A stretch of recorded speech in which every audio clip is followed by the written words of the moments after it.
Et quel est le lien? Qu'est-ce qu'il a dit au début?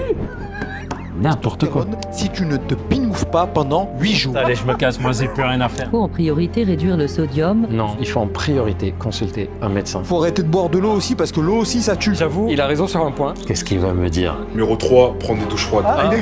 Ok, bon bah, ok. Aujourd'hui, on va réagir à des TikTok. Avec Gilbert de la Charle de... Aujourd'hui, on réagit à des TikTok avec Gilbert de la chaîne Charles.co. Je suis en train d'éclater de rire parce que depuis tout à l'heure, il me laisse pas faire mon travail. Il est en train de me déconcentrer sur mes introductions. Là, je suis content de te recevoir, Gilbert. Écoute, moi aussi, C'est cool. J'étais content de faire les autres vidéos. Ouais, on a fait du petit contenu ensemble sur sa chaîne, donc Charles.co et sur Là on discute, un podcast. Aujourd'hui, on va réagir à des TikTok. J'aimerais avoir ton avis avéré de spécialiste sur certaines idées reçues ou certaines trends, certaines tendances, etc. Ah ouais, Ok. j'aime bien ça. Alors, ah ouais. Tu vois l'histoire là? Ouais, il a pris des anabolisants Absolument. et il a le dos défoncé. Ah oui, devant, c'est ouf. La fille, j'ai un peu de doute parce qu'en général, quand on a des poussées d'acné avec les stéroïdes, c'est plutôt dans le dos, un peu devant. Mais là, si tu repasses l'image, je pense que c'est pas que de l'acné. Ah ouais? Ouais, je pense qu'il a aussi des vergetures. Ah. D'ailleurs, les anabolisants donnent aussi des vergetures. C'est un des signes d'une maladie qui s'appelle maladie de Cushing, Ok. qui est un excès de cortisol. Si c'est uniquement des stéroïdes anabolisants à base de testo, oui, ça sera surtout l'acné que tu vas te taper. Et Par contre, si c'est mélangé à d'autres trucs, tu peux commencer à avoir des vergetures. Et tu peux avoir des cas aussi sévères où là, bah forcément, là, t'as vu, son dos, il est couvert Oui, à 90% d'acné. Si. Par contre, je suis désolé pour lui, il y a plus d'acné que de muscles. Hein. Ouais, là... Peut-être qu'il a pris l'anabolisant en se disant on le prend et on gonfle, Ouais, et il a oublié sans qu'il faut rien faire faire. du sport avec, quoi. Parce que c'est- là, il n'a pas de masse musculaire, Non, on est pas du d'accord. tout. Et c'est réversible, ça? Normalement, c'est réversible, oui, à l'arrêt. Par contre, tu peux garder les cicatrices. À mon avis, c'est pas que de la testo ou des anabolisantes classiques. À mon avis, il a rajouté des choses dedans ou alors il a une prédisposition à l'acné. Ah ouais. Mais à ce point-là, c'est rare. Par contre, l'acné dans le dos, je pense que toutes les personnes qui ont touché aux anabolisants connaissent par cœur et la peau devient un peu plus fragile comme celle-ci. Ouais. Ok. Deuxième vidéo. Quel est le meilleur moyen d'augmenter son taux de testostérone? Vous m'avez harcelé, il y en a qui veulent attraper ma veste pour que je réponde à cette question. Attrapez ma veste. Par contre, s'il dit du fenugrec, alors... Ah ouais, alors là, je lui cède aussi la chaîne et tout. Numéro 1, perdre du gras. Plus t'es gras, moins tu produis testostérone. On est d'accord, perdre de la graisse abdominale. Hmm. Tu te souviens dans le podcast qu'on a Ouais. fait, j'ai dit que cette graisse transforme la testostérone en oestrogène. Donc ça, c'est On bon. est bon. Numéro 2, faire de la musculation, soulever des charges lourdes. Pour le moment, on est bon. Numéro 3, prendre des douches froides. Attends. Pourquoi faire? Numéro 4, Ah, il est... Attends, ok, bon bah, ok. La douche froide, franchement, je n'ai jamais entendu parler du fait qu'il y a un lien avec la testo. En tout cas, j'ai jamais lu une étude là-dessus. Sur le fait de récupérer, etc. D'accord, mais sur la testo en elle-même, je pense pas qu'il y ait un effet direct. Ouais. On valide pas le numéro 3. 4, éviter de trop faire de cardio, c'est contre-productif.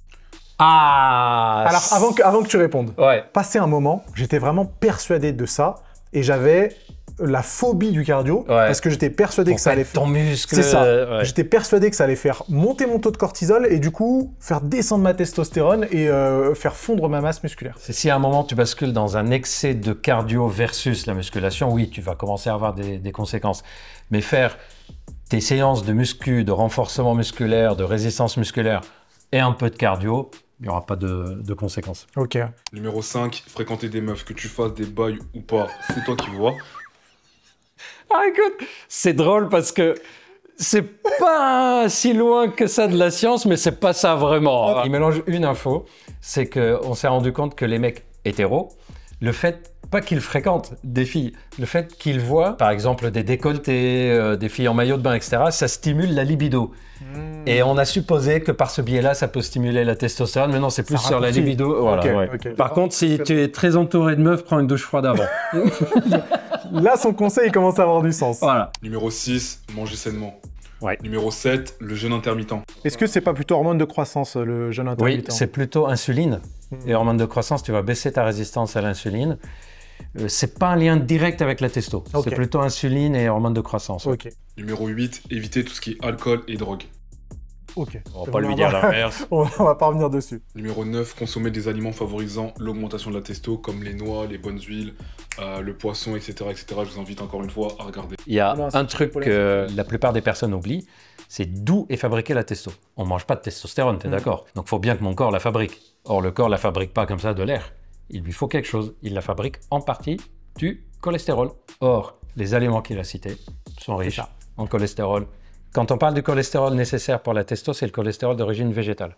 Ou les poissons gras, macro, sardines, saumon. Je suis un fan absolu de sardines et je trouve que c'est un des aliments les plus sous-cotés. Il est pas cher, hyper riche en protéines. Pas autant contaminé que certains autres poissons. Pas autant, très riche en oméga 3 et si tu manges avec les arêtes, tu as du calcium. Pour manger les arêtes? Je comprenais jamais mon père qui mangeait les sardines avec les arêtes. Il les mettait dans du pain, sardines grillées, tu vois, et hop, ça partait. Et tu as quelqu'un qui fait du sport, c'est hyper intéressant.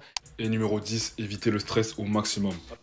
Après, c'est dur de dire d'éviter le stress. Parce que, bon, c'est plutôt soigner le stress. Ouais. Je l'aurais dit comme ça, mais effectivement, l'anxiété joue un rôle néfaste. D'ailleurs, surtout, en fait, il n'y a pas une situation où elle joue un rôle positif, l'anxiété. Il nous a fait un bon petit top 10, hein, quand même. Pas mal. Sauf la douche froide. À part la douche froide et entourez-vous de meufs, ça, c'est un kiff qui se fait, je pense.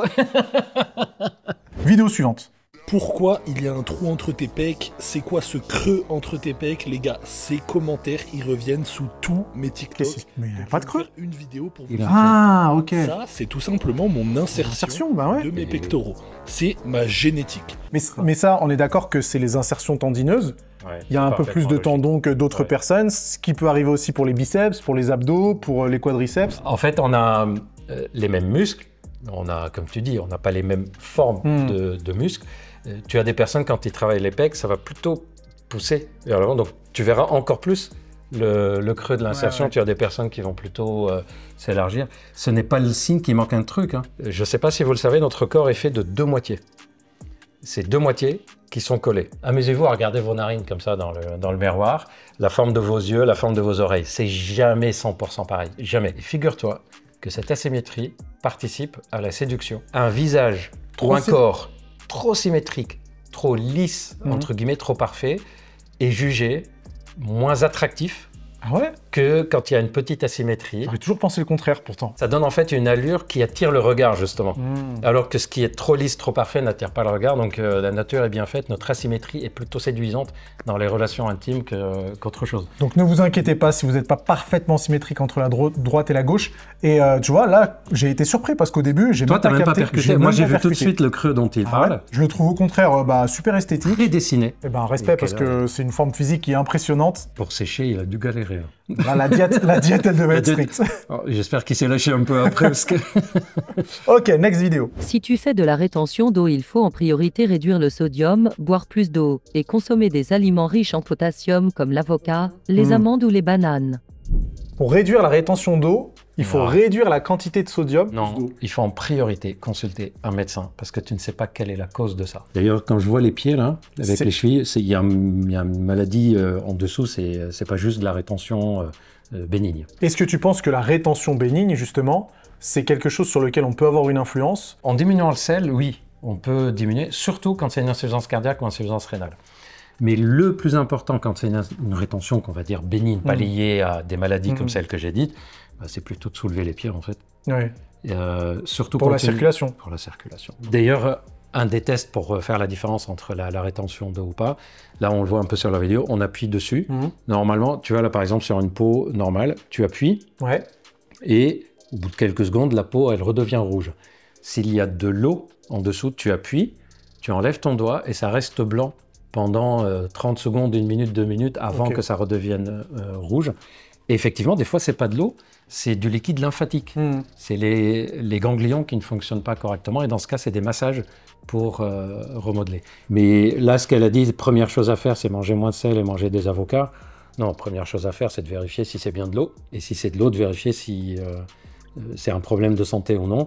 Par contre, le coup de l'amande avocat, je vois bien qu'elle parle des graisses. Non, elle parle du potassium. Ah, ok, je pensais qu'elle parlait des graisses contenues dans les... Non, elle parle du potassium. Potassium, je vous déconseille fortement. Faut pas jouer avec ça. D'augmenter. Sodium-potassium, c'est une balance qui doit être... Sans avoir fait une prise de sang, d'avoir l'avis du médical. Alors, à la rigueur, si vous mangez moins de sel, c'est vraiment pas un drame. Par contre, un excès de potassium, ça donne fibrillation cardiaque, c'est-à-dire arrêt cardiaque.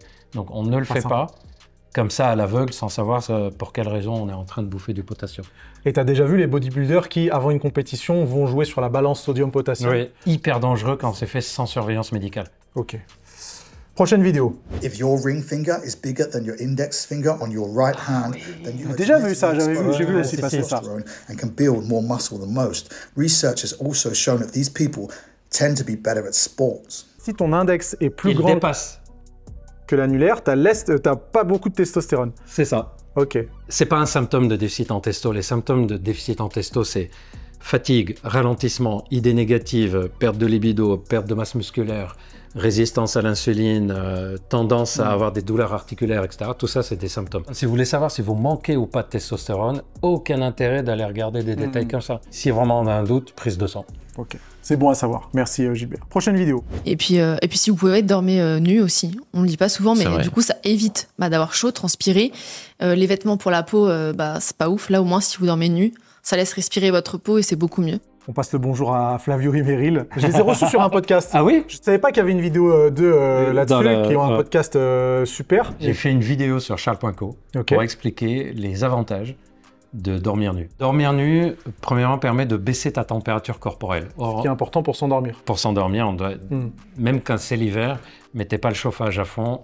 On a besoin que la température du corps baisse de 1 ou 2 degrés d'ailleurs parfois pour pouvoir s'endormir. Donc effectivement, dormir nu, ça aide. Mais dormir nu a surtout un avantage sur le plan génital. Chez les femmes, cette zone-là continue à faire des sécrétions. Même en dormant, il y a toujours du liquide qui est fabriqué. Et en dormant, pendant toute la nuit, avec les sous-vêtements, en fait, ça peut macérer. Donc ça peut favoriser chez certaines personnes des mycoses, des infections de cette zone-là de façon répétée. Donc soit on dort nu, soit avec un sous-vêtement qui ne touche pas, genre un short très large, ou une tenue qui flotte autour, soit quelque chose en coton pour que ça absorbe l'humidité. Chez les hommes, c'est pas tellement sur le plan des mycoses, etc., que c'est un avantage, c'est sur le plan de la fertilité, puisque les testicules doivent être à une température 2 degrés en dessous de la température du corps, c'est pour ça qu'ils sont à l'extérieur, pour travailler correctement. Si on dort avec un sous-vêtement serré, ils vont rester proches du corps. Et donc, quelqu'un qui essaie d'avoir des enfants, il va avoir sa température testicule qui est un peu plus élevée. Donc, ça diminue un tout petit peu la fertilité. Dans ce cas, chez les hommes, c'est soit on dort nu, soit on dort avec quelque chose pareil qui est très large, qui ne vient pas appuyer sur les organes. Ok, eh ben, parfait comme petit conseil, dormez nu. Prochaine vidéo. Arrêtez de consommer du sucre. Dans les TikTok qui commencent comme ça. Le sucre tue. Du coup, faut arrêter de boire de l'eau aussi parce que l'eau aussi, ça tue. Bah ouais, tu sais pas nager, tu sautes dans l'eau, tu bois la tasse, beaucoup de tasses. Le raccourci de zinzin. Par contre, j'avoue, il a raison sur un point. Même l'eau peut tuer. Il y a des personnes qui ont un manque de sel dans leur corps par excès d'eau qu'ils boivent. Je crois que c'est une hyponatrémie. Exactement. C'est ça. Hein. Oh, et on va regarder, il est trop bon. C'est bon, je lui donne le diplôme. Tiens, docteur Charles, c'est toi. En fait, c'est que tu bois trop par rapport au sodium que tu consommes et la concentration de sodium dans le sang, elle descend de manière dangereuse. Tu dilues en fait avec ça. Donc effectivement, tout ce qui est en excès va forcément donner des conséquences, même l'eau. D'ailleurs, l'hyponatrémie, à force, si tu la laisses et elle descend, peut te faire rentrer dans le coma et donc à la limite décès. Donc tu peux mourir de l'eau, mais c'est pas en tombant dans la piscine, frère. Non, c'est sûr. Tu te noies, tes poumons sont remplis d'eau. Finito, hein. Mais moi, je vais t'apprendre à nager avec le sucre. En perdant mes 50 kilos, il y a un truc que j'ai bien appris. Le problème, c'est pas la nourriture. Le problème, c'est que je me noyais dans ce genre d'aliments. Ok, on comprend la comparaison maintenant. D'ailleurs, on l'a dit, c'est l'excès de quelque chose. Ouais. Parce que je savais pas nager. Mais depuis que j'ai appris à nager avec l'alimentation, ces aliments ne me posent aucun problème. Je mets du sucre quand je mets des gâteaux. Je mange de temps en temps des bonbons, même si je suis plus salé que sucré. On essaye de nous faire croire que le problème, c'est le sucre. Mais réellement, le problème, c'est nous. Parce que si tu manges un bonbon de temps en temps, ça va jamais te faire de mal. Alors, ouais, je suis d'accord. Qu'est-ce que t'en penses? Je suis d'accord sur ça. J'allais dire, je suis d'accord, mais il n'y a aucune quantité de sucre qui est de toute façon bénéfique. Et surtout, on ne sait pas d'une personne à une autre. Si ça se trouve, toi, ton corps peut supporter, éliminer, métaboliser autant de quantité de sucre.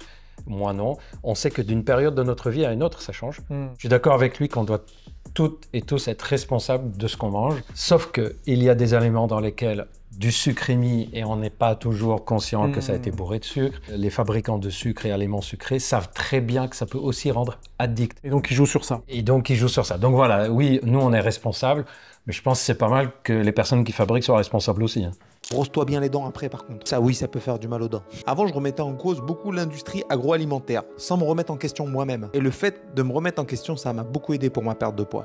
C'est bien aussi. Les deux, c'est bien. Je trouve que c'est très cool de pouvoir encourager la responsabilité personnelle en évitant d'accuser toujours les autres, même si ils ont probablement beaucoup de D'ailleurs, tort. si tout le monde se met à faire comme lui, bah, l'alimentation agroalimentaire va se mettre à fabriquer autre chose parce qu'elle vendra beaucoup moins de sucre. Ouais. Donc, je suis d'accord sur ça. C'est juste le fait de dire que c'est que de notre faute. Bon. Bah, c'était pas mal en fait. Oui, non, c'est bien. Il le présente au début de façon, on se dit où est-ce qu'il va. Et d'ailleurs, juste pour info, c'est pas que la quantité aussi, c'est le type de sucre. Et il y a ce qui accompagne le sucre. Par exemple, le sucre qu'il y a dans les fruits, il y a aussi avec de la vitamine, du magnésium, les micronutriments qui vont. Le sucre qu'il y a dans les bonbons, il n'y a pas tout ça avec. Est-ce qu'on n'en revient pas au conseil qu'on a donné sur ta chaîne? Favoriser les aliments qui sont le moins transformés possible. Exact. Et donc, de ce point de vue-là, du sucre transformé, tu vas pas en trouver beaucoup. C'est ça. Ok, les hommes et les femmes qui s'entraînent au cours du mois. Ah, pendant sa menstruation, ouais. Pendant la phase... là, elle est un peu plus speedo. Ovulation. Et elle va redescendre. Voilà, elle ralentit. Alors que le gars, lui... C'est assez vrai. C'est assez vrai. N'oublions pas que nous, les hommes, on a des taux d'hormones qui sont assez stables. On n'a pas d'une semaine à une autre d'énormes variations. Chez les femmes, tu as des montées d'œstrogène, testo, descente d'œstrogène, progestérone qui monte, qui descend. Et donc, ça peut rendre effectivement la performance un peu différente. Mais est-ce qu'il y a toujours une vérité applicable à toutes les femmes? Non. Concernant l'énergie que tu peux avoir pendant une séance? Absolument pas. On sait que ça existe, mais tu as des femmes qui disent « Moi, je n'ai pas senti de variation pendant le cycle. Et tu as des femmes qui vont avoir les variations inverses. C'est-à-dire quand cette personne était à fond au moment de l'ovulation, si ça se trouve, une autre femme va être épuisée pendant l'ovulation et va être à fond pendant ses règles. Dans le sport de haut niveau, on a mis très très longtemps avant d'en tenir vraiment compte. Est-ce qu'on en tient même compte aujourd'hui? Ça se trouve que de plus en plus. De plus en plus. Ouais. La musculation et les boutons dans le dos. On y revient. Ils sont où les boutons? Quand tu commences, tu peux voir apparaître des boutons qui sont dus à... Ils sont dus à quoi? La transpiration et la testostérone qui augmentent avec l'entraînement. Rien d'anormal, tu utilises un savon au lait. Au lait? Au lait, ouais. Je pensais au lait. Non, un savon au lait d'ânesse pour atténuer. Pourquoi le lait d'ânesse? C'est pas. Le lait d'ânesse est très réputé hydratant. Qui faisait des bains de lait d'ânesse? Personnage historique très connu. Cléopâtre. Ouais. Allez. Il est bon. Bon, il est médecin, historien de ça. Allez, je me casse. Moi, j'ai plus rien à faire ici. Ouais, c'est Cléopâtre qui faisait ça. C'est réputé pour être très bon. Mais oui, les boutons, c'est plus, je pense, à la transpiration qu'à la testo, même s'il y a forcément une petite augmentation. On dit souvent que se doucher trop souvent, c'est mauvais pour la peau. Oui. Mais quand tu vas faire du sport tous les jours, et que parfois tu es obligé de te doucher le matin et le soir, parce que tu fais ta séance le matin, tu te douches pour aller au boulot, le soir, tu n'as pas envie de te doucher sale de la transpiration de la journée. Non. Là, c'est différent. En fait, se doucher tous les jours, si tu as une vie où tu n'as pas une activité sportive physique forte.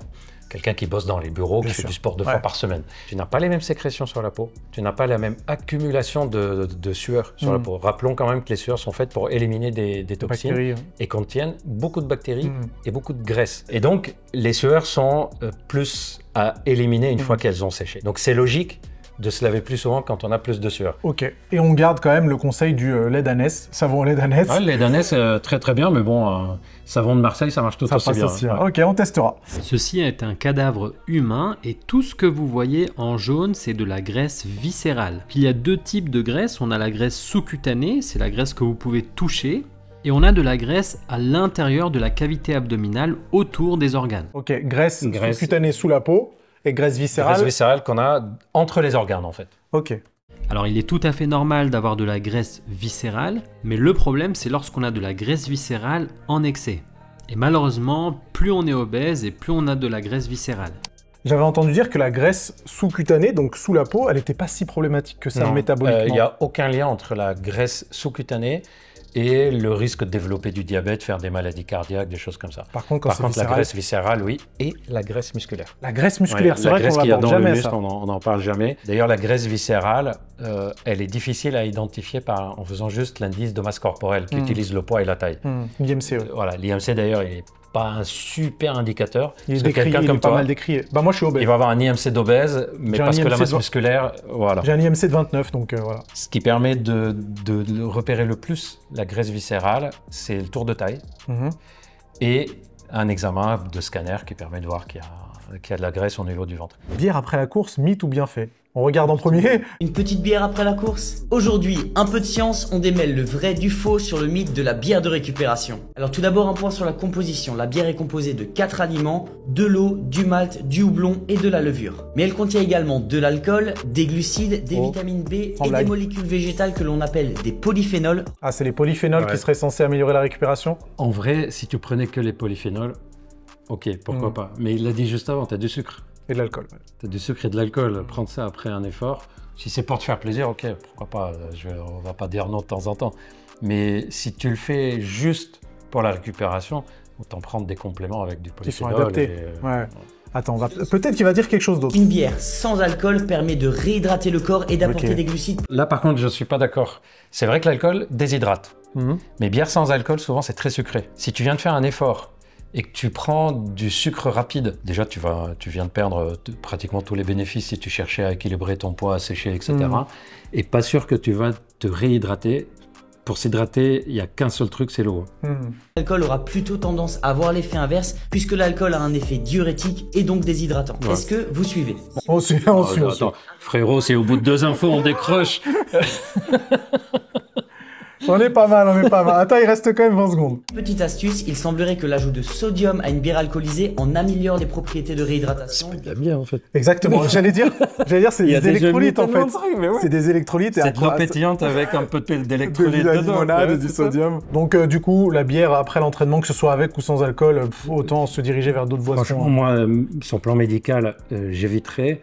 Je prendrais plutôt de l'eau avec des électrolytes s'il le faut dedans, rajouter un peu de magnésium, un peu de sodium, du zinc, etc.